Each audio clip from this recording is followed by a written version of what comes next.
Imaginez un instant deux boutiques en ligne. À première vue, elles sont quasi identiques. Même secteur d'activité, des produits similaires, des prix comparables, et pourtant, l'une cartonne, pendant que l'autre peine à décoller.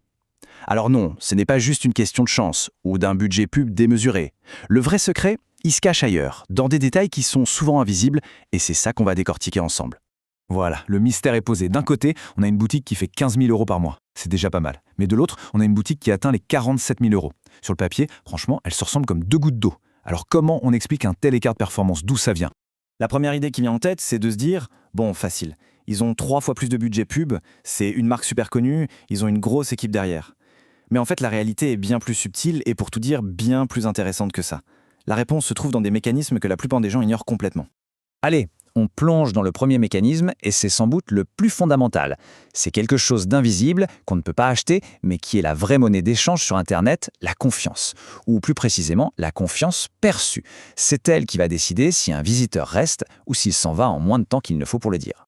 Ce qui est fou avec cette confiance perçue, c'est que ce n'est pas du tout une décision réfléchie. C'est une réaction quasi instinctive.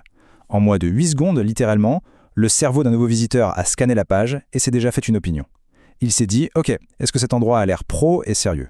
Et cette toute première impression, bien souvent, elle est définitive. Alors comment ça se construit, cette confiance? Eh bien, c'est une accumulation de tout un tas de micro-signaux que le cerveau analyse en un éclair. Est-ce que les photos sont de bonne qualité? Est-ce que le design est cohérent? Est-ce qu'on voit bien les avis des autres clients? Les infos sur la livraison et les retours, est-ce qu'elles sont faciles à trouver?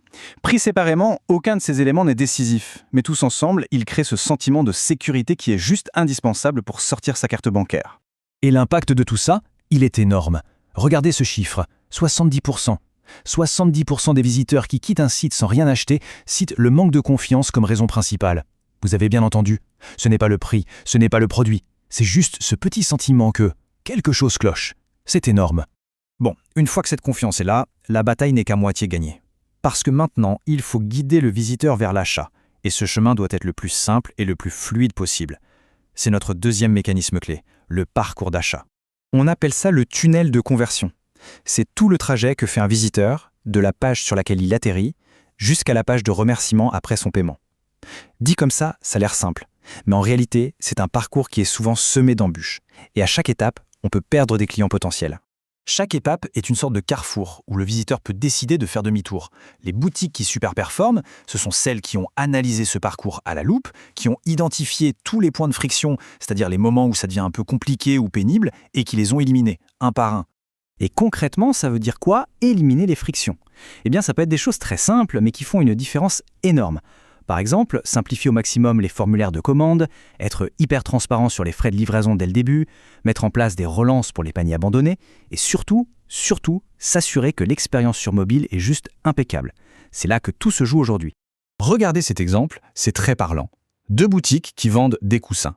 La boutique B, simplement parce qu'elle a un site plus rapide et qu'elle a simplifié son processus de paiement, elle obtient un taux de conversion sur mobile qui est 2,3 fois supérieur à celui de sa concurrente.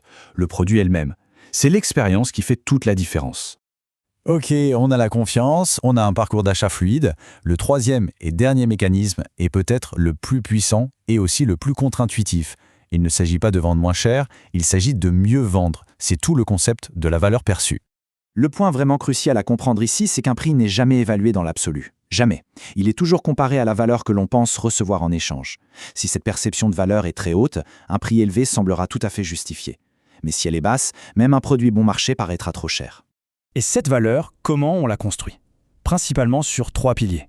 D'abord, la présentation même du produit. Est-ce qu'on met en avant ses bénéfices concrets plutôt que juste ses caractéristiques techniques? Ensuite, son environnement. Est-ce qu'il est bien entouré par des avis clients, des garanties solides? Et enfin, l'univers de la marque. Est-ce qu'elle raconte une histoire? Est-ce qu'elle inspire confiance? Cet exemple est édifiant. On a une ceinture en cuir, c'est le même produit. La boutique B en vend plus du double que la boutique A, avec moins de trafic. Et pourquoi? Simplement parce qu'elle a su créer une bien meilleure perception de la valeur de son produit, grâce à des photos qui font rêver et à la preuve sociale apportée par des dizaines d'avis clients. Confiance, parcours d'achat, valeur perçue. Tous ces mécanismes nous amènent en fait à une grande idée, une métaphore qui change complètement notre façon de voir les choses, c'est la leçon de l'iceberg.